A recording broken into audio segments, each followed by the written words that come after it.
नहीं, वो अरविंद केजरीवाल से डर रहे हैं। यहाँ उनका रिकॉर्ड आप जानते हो।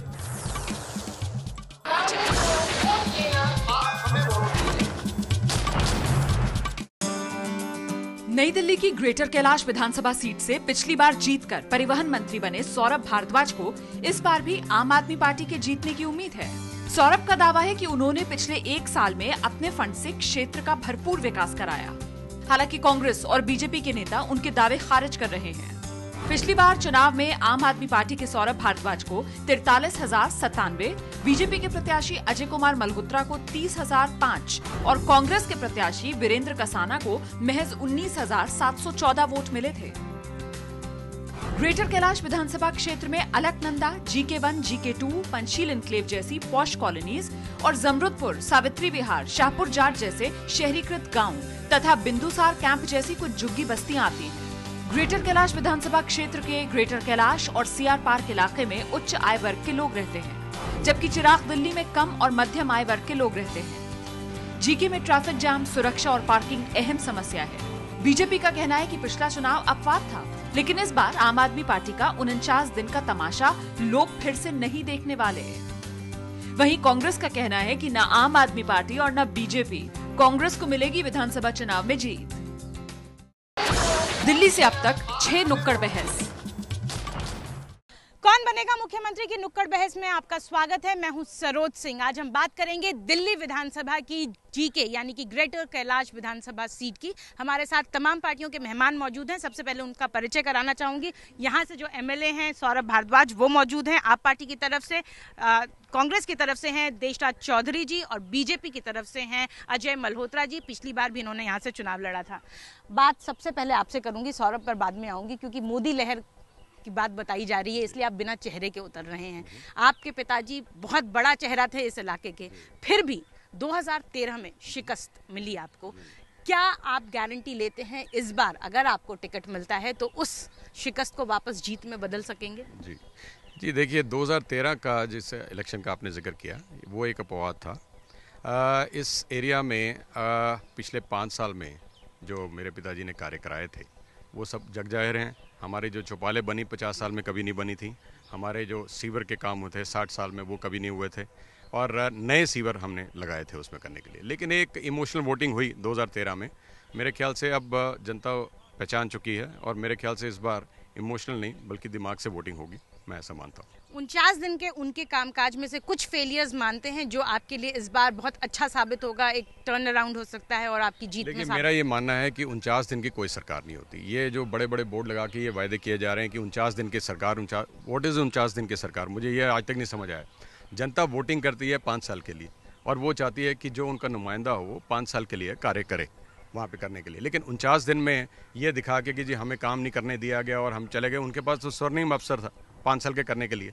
पब्लिक ये नहीं सुनना चाहती है कि हम धरने पे बैठ जाएं या हम अपने वहाँ पे कार्य ना कर पाएं हम करने के लिए। लेकिन हम ये चाहते हैं कि 5 साल के लिए आपको चुना था, आप 5 साल के कार्य करते। बिल्कुल, इसी टेक पर सौरभ आपसे आना चाहूंगी।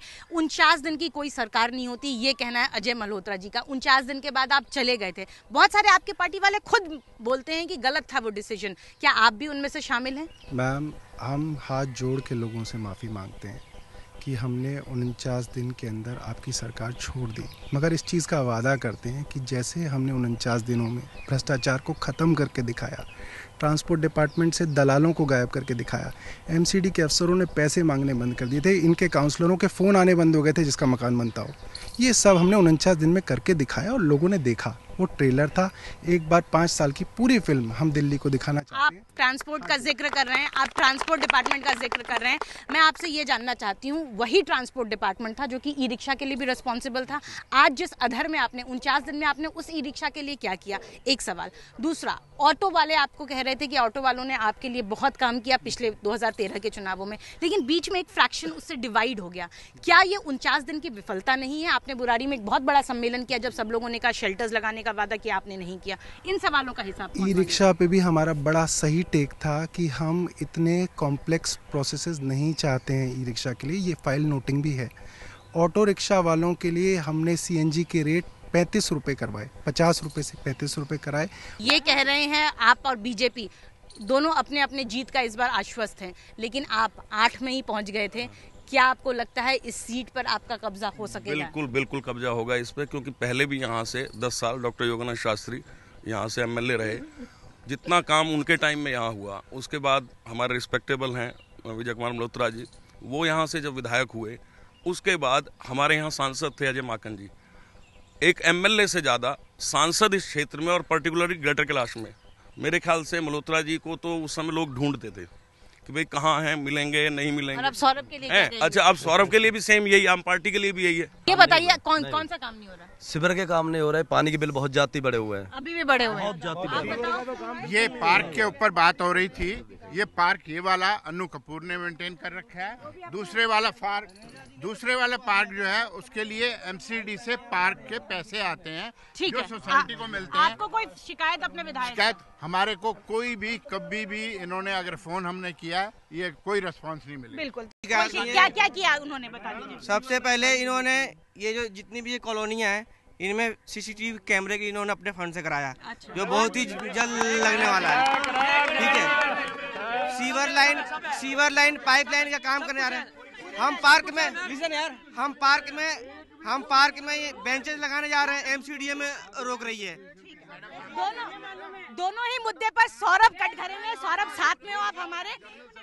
आपने जो शिकायत किया मुझे इनसे पूछ लेने दीजिए। इस डिस्कशन का जो भी मुद्दा निकलेगा, लेकिन ये है कि काम जो भी आते हैं सौरभ यहीं पे आपकी शिकायत हम यहीं से चाहते हैं।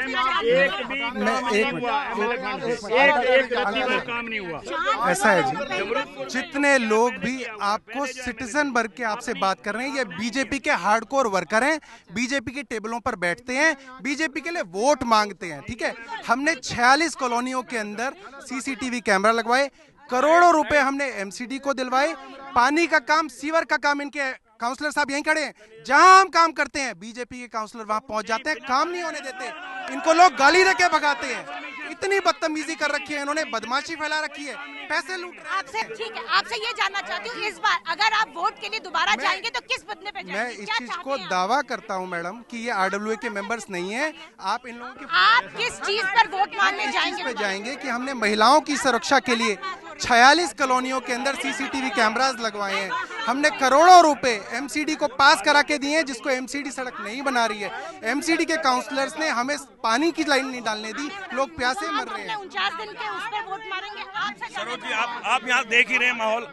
अगर इन्होंने काम किया होता तो आपस में दोनों ही पार्टियां ऐसे नहीं लड़ रही होती। इसमें आपको लग रहा है कि बीजेपी और आप लड़ती रह जाएगी, कांग्रेस जीत ले जाएगी? निकलेगी 100%। आपको ये लग रहा है इन दोनों की लड़ाई का? हमारा एक मुद्दा है कि मैं जनता से अपील करता हूं कि चुनिए उन्हें जो सरकार चला सके। ये 49 दिन के तमाशे बंद करें, 49 करके अब ये माफिया मांग रहे हैं। तो ये है ग्रेटर कैलाश विधानसभा सीट से आज की नुक्कड़ बहस। कल हम दोबारा मिलेंगे आपसे एक दूसरे विधानसभा सीट पर, तब तक के लिए आज्ञा दीजिए। सरोज सिंह, एबीपी न्यूज के लिए।